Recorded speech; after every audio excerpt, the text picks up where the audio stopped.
సడన్గా ఆంధ్రప్రదేశ్ పాలిటిక్స్లో విషయాలు లోపించినాయి. ఏ విషయాల గురించి మాట్లాడాలో అర్థం కాక డిబేట్లు కూడా తెలంగాణకు సంబంధించిన ఫలితాల మీద వీటి మీద పెట్టుకొని తరిస్తున్నాయి ఆ 2-3 ఛానళ్ళు. మీరు గమనించే ఉంటుంది. అయితే ఇలాంటి క్రమంలో కంటెంట్ కావాలా, నా దగ్గర బోలెడంత ఉంది తీసుకోండి అని అన్నట్లు కాదులే. కానీ ఆ తిరువూరు ఎమ్మెల్యే గారు వెలుగుబడి శ్రీనివాస్ గారు వాట్సాప్ స్టేటస్లో వీళ్ళకి కావాల్సినంత సరికి ఇచ్చేస్తున్నారు. మొన్న మధ్యన ఆ 2 పత్రికల్లో వెలుగుబడికి టీడీపీ అధ్యక్షుడు కల్లా శ్రీనివాసరావు క్లాస్ సీరియస్గా స్పందించారు. అది ఇది అన్నారు. మనము లోకేష్ గారు ఆ డిన్నర్ మీట్లు పెడుతున్నప్పుడే ఫ్యామిలీ మెంబర్లతో మరి ముందు కులికపూడిని కూడా పిలవండి, అప్పుడు ఒక ఫుల్ఫిల్నెస్ ఉంటుంది వాటికి అంటే ఖచ్చితంగా దానికి తగ్గట్టే ఆయన కూడా పిలిచారు. మరి మిగిలిన వాళ్ళ ఫోటోలు వాళ్ళ ఆప్యాయతాపూర్వకమైన అభిమానపూర్వక ఆదరపూర్వక సంభాషణల గురించి రాశారు, కానీ ఆయన గురించి రాయిపోయిన ఆ తర్వాత కాలంలో ఏది చంద్రబాబు నాయుడు గారు ఆయన్ని పిలిచి ఆప్యాయంగా పిలిచి సున్నితంగా మందలించి విషయాలు ఏదైనా ఉంటే నాతో చెప్పు అన్నారని అవి మాత్రం ప్రముఖంగా వచ్చేలాగా చూశారు. ఈలోపు ఏం జరిగిందంటే ఒక వాట్సాప్ స్టేటస్ ఆయన వాట్సాప్ స్టేటస్లోనే పెట్టి మిగతా వాళ్ళని గెలుగుతున్నారు. అదొక 24 hours ఉంటుంది, తర్వాత వెళ్ళిపోద్ది కాబట్టి. అందులో ఏమని పెట్టుకున్నారంటే ఆహ్వానం అన్ని పార్టీలకి, ముఖ్యంగా టీడీపీ, జనసేన, బీజేపీ, సిపిఐ కార్యకర్తలతో పాటు అని పార్టీ నేతలతో పాటు అని వైఎస్ఆర్సీపీ అనేది పెద్దగా కొట్టొచ్చినట్టు పెట్టి బడ్జెట్ మీద చర్చకు పిలుస్తున్నారన్నమాట. బడ్జెట్ మీద చర్చకి మరి వైఎస్ఆర్సీపీ వాళ్ళని పిలుస్తారా లేదా, మిగిలిన వాళ్ళు కూడా పిలిచారా లేదా అనేది పక్కన పెడితే ఈయన కావాలనే మళ్ళీ గెలుకుతున్నాడు, కులికపూడి గారు మళ్ళీ గెలుకుడు ప్రారంభించారు అని చెప్పేసి కొన్ని వెబ్సైట్లో కూడా రాశారు. మరి వాట్సాప్ స్టేటస్ తాలూకు ఆంతర్యం ఏమిటనేది ఆయన అడిగితే చాలా వ్యంగ్యంగా సూటిగా చెప్తే బడ్జెట్ మీద రాష్ట్రంలో అందరికీ ప్రజలకి వివరించేటట్టు సమావేశాలు పెట్టమన్నారు, నేను పెడుతున్నాను, ఇందులో తప్పింది అని. అంతే కదా, సింపుల్గా. మరి ఆ బడ్జెట్ సమావేశాల మీద బడ్జెట్ మీద రాష్ట్ర బడ్జెట్ కావచ్చు, కేంద్ర బడ్జెట్ కావచ్చు, వాటి మీద వివరించాలి అంటే అన్ని పార్టీల వాళ్ళని పిలుస్తారు, విమర్శలు ఉంటాయి. మరి దానికి కంక్లూజన్ ఏమన్నా ఇస్తారు ఆ సమావేశంలో? ఈ బడ్జెట్ ఇంత పెట్టడం కరెక్ట్, ఈ రంగానికి కరెక్ట్ కాదు అని కంక్లూజన్ కామెంట్స్ చేయగలరా? చేస్తారేమో. వారికి ఉన్నటువంటి అధ్యాపక వృత్తి తాలూకు అనుభవంతో విశ్లేషించగలిగారనుకోండి డేటాని, డొల్లతనం బయటపడుతుంది. మరి కావాలనే డొల్లతనం బయటపడేట్టు కులికపూడి గారు ఇలా పెట్టారు సమావేశానికి సంబంధించి, ముందస్తు ఎజెండా ఫిక్స్ అయింది అనే విమర్శల్ని ఆయన ఎలా ఎదుర్కొంటాడు? మామూలుగానే ఎదుర్కొంటాడు, అందులో పెద్ద సందేహం లేదు.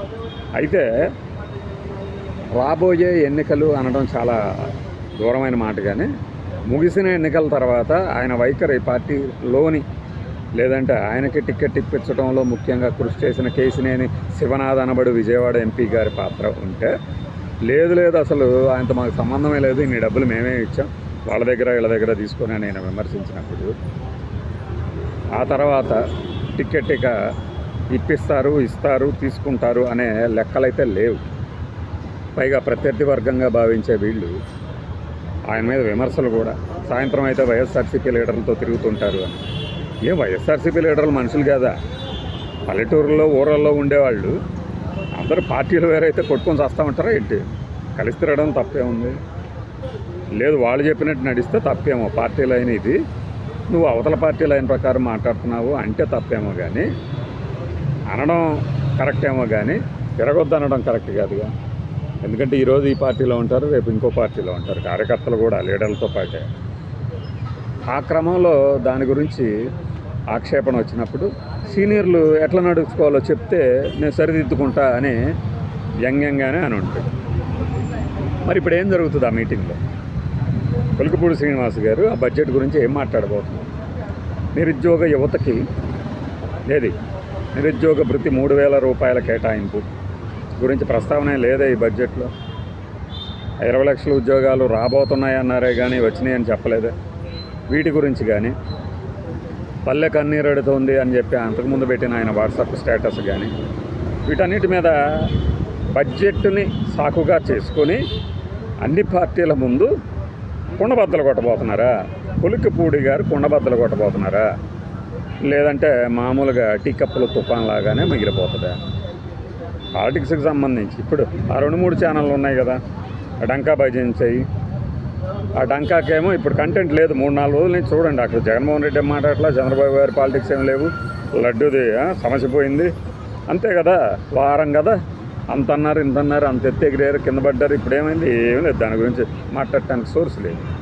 ఇంకా కంటెంట్ చాలా ఉంటుంది. 2-3 రోజులు వచ్చేస్తుంది మళ్ళీ ఆ కంటెంట్, గ్యారంటీగా వస్తుంది. ఎందుకు? నిన్న తుమ్మల అని మాజీ టీడీపీ మంత్రి, ఇప్పుడు కాంగ్రెస్లో కొనసాగుతున్న టీడీపీ మంత్రిగా చెప్పబడే కాంగ్రెస్ నేత ఉన్నాడు కదా, ఆయన వచ్చి ఒకటి చిన్నది అంటించలేడు. సోర్స్ సార్, కంటెంట్ ఇచ్చాను మీకు, ఇంకా ఒక 10 రోజులు మనం అటు ఇటు ఆడుకోవచ్చు 2 రాష్ట్రాలు అని చెప్పేసి. ఆ సోర్స్ అది ఏందనేది మళ్ళీ మాట్లాడుకుందాం. ఈ కంటెంట్ దొరకట్లేదు కదా. మనం చెప్పిన విషయమే నిజమైతే మన అంచనానే నిజమైతే 2-3 రోజుల్లో పులకపూడి గారు కొన్ని ఛానల్స్లో కనపడతారు అట్లీస్ట్. ఎందుకంటే అంతకుముందు ఆయన అలా కనపడే కదా ప్రపంచవ్యాప్తంగా పాపులర్ అయింది తెలుగు వాళ్ళలో. ఆయన కానీ, జడశ్రవణ కానీ, ఇంకొక కామతృష్ణ కానీ, గోల తోటయ్య కానీ, వీళ్ళందరూ కూడా. కాబట్టి ఏంటంటే కంటెంట్ లేనప్పుడు కంటెంట్ ఎత్తుక్కోవటమే. వీళ్ళు అది వెతుక్కోలేక నానా అవస్థలు పడుతున్నారు. ఇప్పుడు టీడీపీలో ఈ అసంతృప్తి దేనికి? కూటమి కుట్రలు ఎందుకంటారు? ఇలాంటివి కింద నుంచి, ఏది మూలస్థానం నుంచి మనకి ఈ స్థానం వరకు మూలుగులు నిట్టూర్పులు బదులు వీటి మీద పెట్టండి, మాట్లాడండి, కొండ బద్దలు కొట్టండి. సార్ కొండ బద్దలు కొట్టండి, కొలికిపూడి వైఖరి ఏంటి అని కొండ బద్దలు కొట్టండి. ఆయనే వచ్చి చెప్తుంది. ఖచ్చితంగా వెయిటింగ్, ఆయన కూడా వెయిటింగ్.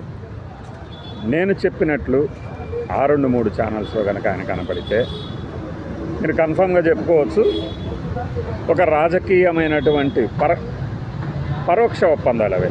ఇవి ఎక్కడ ఎవడో ఏమి మాట్లాడుకోరు, బట్ ఏంటంటే జరిగిపోతూ ఉంటుంది. అది జరిగిందని మీరు అర్థం చేసుకోవచ్చు.